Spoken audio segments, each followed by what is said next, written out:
Yo, how's it going YouTube? In today's video, I'm going to be showing you how I snipe and repost in this game and how it's made me my most coins this year. First thing you're going to want to do, you want to go over to the auction house and you're going to want to set your filter to something like 90 to 91, 92, 93 or 94, 95. My personal favourite at the minute is the 92, 93 filter, so I'm going to do that.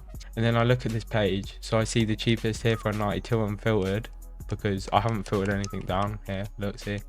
So the cheapest one I see is 102, and then I scroll down and then I see a 93 for 130, 129, about 129ish.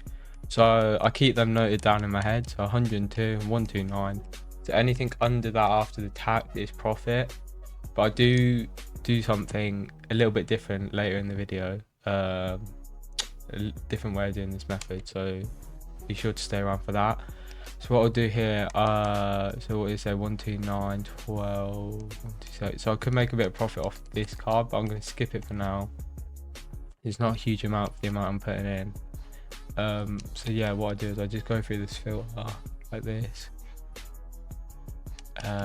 See if I can find anything without having to cut anything out here. Let's see this Jamal Charles, for example. I know he's been up for a little while. But this is where I kind of change my method up a bit. So I'm going to head over to MutGG and I'm going to show you exactly how I do this method compared to like how other people might not do it, kind of thing. So I'll see you over at MutGG. So I'm over at MutGG here. So what I'm going to do is I'm going to type in the player's name. So the way I do that for quick efficiency is I just put the last letter of their first name and the first two letters of their second. So Jamal Charles will show up here like that. So I first take notice to this, it says 200k, that's his median price. Then I go to prices. So what I'll see here is he does not sell a lot at all. Like, you know, 1 hour, then it goes straight to 8 hours, 9 hours, 11 hours, 12.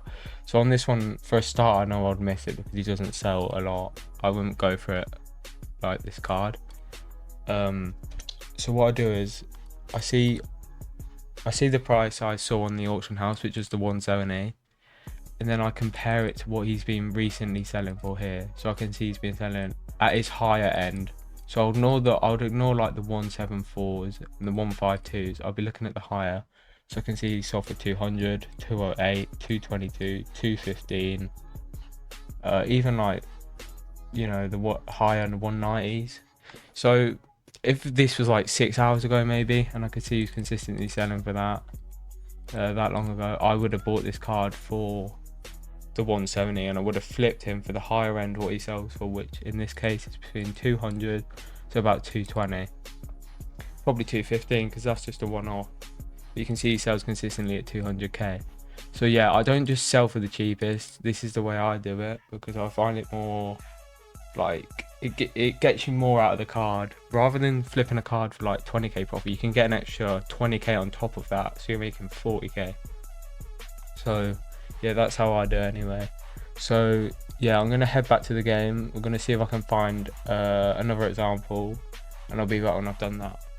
So I've just been scrolling through the cards and I've noticed that I've seen this Jeff Saturday for 107. We remember they're about 125 something, so I'm gonna pick up that Jeff Saturday. And I'm just gonna go and I'm gonna head it back over to MutGG and show you what I would sell him for using that method that we went over just a little bit ago.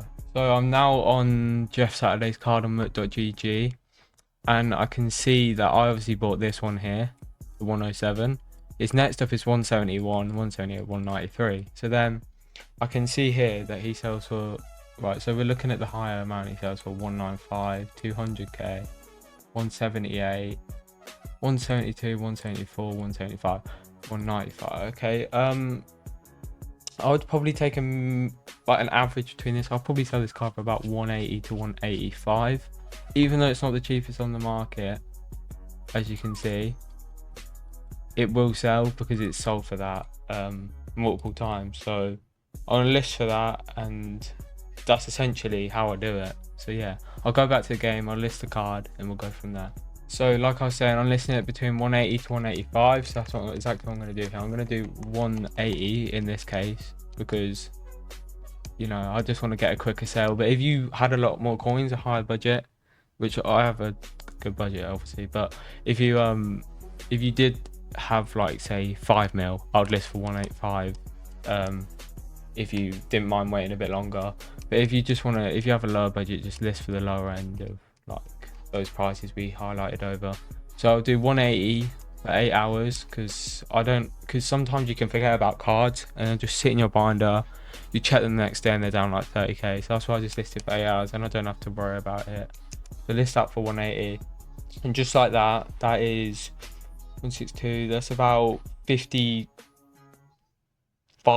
profit if my maths are correct. Probably got that wrong, but it was on the spot, so leave me be. But yeah, so it just made a nice little 55k there. And yeah, that's essentially how I do this method. If you guys did like what you saw in this video and you want me to upload some more videos like this, any coin making methods, I appreciate if you could like and subscribe. And also, just to add on to this, I'm also going to be streaming here on either YouTube or Twitch, which my Twitch link will be in the description, and also my Discord for coin making is where, when I'm not uploading videos for coin making, I'm usually putting it in the Discord. So if you guys want to join there, that would be appreciated.